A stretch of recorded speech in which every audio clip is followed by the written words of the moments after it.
I know it's September, but I just really think this season of Love Island USA perfectly encapsulated why there is a male loneliness epidemic. Dealing with a generation of men whose minds are addled by red pill content. You have multiple men this season who said or at least insinuated that they are not willing to chase a woman on a television program that's literally all about chasing. If you don't want to go home, you have to chase someone. That's the whole premise of Love Island. You want to not chase someone? Go on Too Hot to Handle. But they didn't do that because they see how Louis is complaining now. Okay. Like, go be the Bachelor. This is Love Island. You're supposed to beg people. You're supposed to be romantic. You're supposed to cry like Kenny did last season, even though he's a sociopath, allegedly. You're supposed to go to these women and say, I'm interested. I still want you. Do you think that there's something that we could make work between us? And if they say no, you take the L and you go find someone else to chase. I said in a previous video about Brian and Amaya that a lot of men who go on reality TV dating shows are going on to maybe meet a hot woman and also like increase their career profile, while a lot of women who go on reality TV dating shows are going on to find love primarily and potentially increase their fame profile. And there's overlap in those groups. You know, we see like fame hungry clout demon women and men who are really looking for love, but by and large it's split that way. The shift that's happening now and that we saw play out in real time on Love Island USA season 7 is that these men are red pilled, not willing to be seen or portrayed doing anything that would be ascribed to weakness. And so they go on a reality TV show where the entire premise is that you have to be a lover boy in a way. And they act like they're too cool for school above the program. And it works because simultaneously, while this I'm not willing to chase anybody thing is happening, the women are being programmed to chase. They're being actively awarded for chasing down these men who are going to give them nothing but stress. I love Nicolandria as much as the next bitch.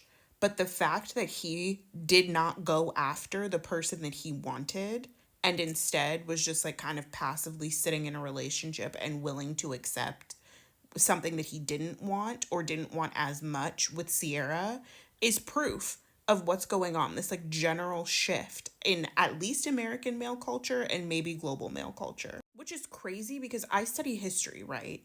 And pursuing women is like a cultural value that American men used to hold. I always remember I was listening to Dak Shepard's podcast that I don't listen to anymore, but he anecdotally kind of says there was like an increase in births after World War II in the UK because UK women culturally tend to pursue men, whereas US men tend to pursue women. And so there's all these American soldiers in the United Kingdom pursuing women, and the women are pursuing them back. Babies are happening. But if it had happened in the reverse, UK men are kind of trained not to do that, not to go after women, because it's not really a cultural virtue. They kind of are trained to hold back.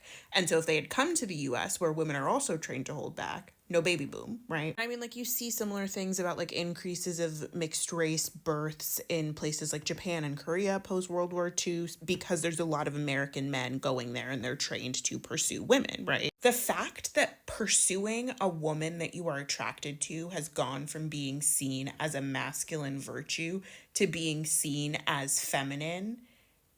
How did we get there? I'll tell you how we get there. I have another video on my page about Betty Who and misogyny, particularly in the general queer community. And misogyny is an organizing virtue of Western civilization. Tale as old as time. Like, they have been hating women since ancient Greece and Rome. And we're almost kind of back in this space where, like, we highly valorize homosocial relationships, like relationships between cisgender heterosexual men, and devalue heterosexual romantic relationships because you would have to be close to a woman to do that. And similar to Greece and Rome, like women are kind of just like sex toys and also baby receptacles by and large. So like being attracted to a woman, pursuing a woman, going after her because you like her, because you have feelings for her, because you want her, that's seen as feminine because wanting a woman is seen as feminine. Whereas having women pursue you, chase you,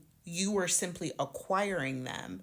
That is masculine because those women are not human beings to you. You're not trying to foster a relationship with them. They are commodities. And if there's any chance that the woman doesn't want you, that she's not interested in you, you don't go after her, because you wouldn't chase a watch, would you? Why would you chase a girlfriend? So to kind of summarize, I think this season of Love Island went the way that it went because this generation of men are so obsessed with these masculine values that are completely like antithetical to what we have been raised with, but they're being like fed to them through all this red pill content. And those masculine values call back to ancient times, really, and the way that like women were excluded basically from every sector of society except marriage and childbirth. And both of those were functions of basically increasing the value of a man's portfolio, like in a very basic sense. This is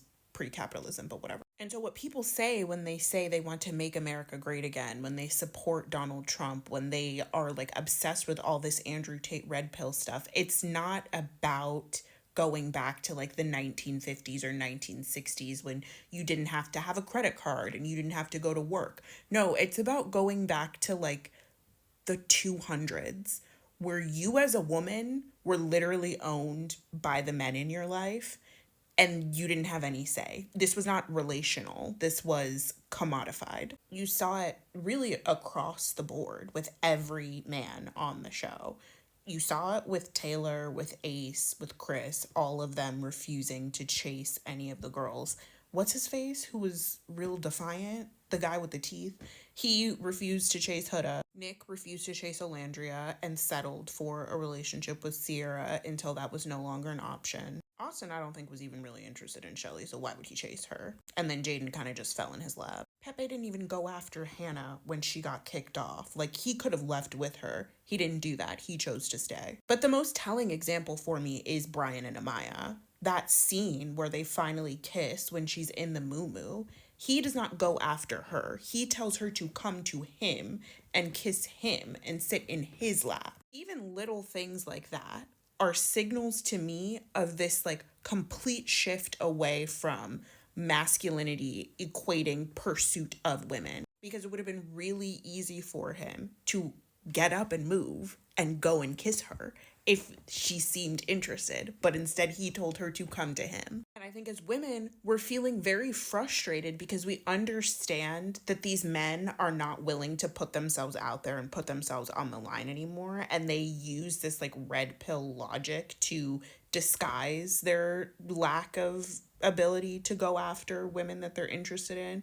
But the root of it really is deep, deep insecurity. And they create these situations like we saw on Love Island, where all of the women are trained to they realize these men aren't going to chase after me. If I want one of them, I have to go after them. And they just start doing it. Sierra spent the entire season chasing Nick down, trying to get him to close off, and he refused.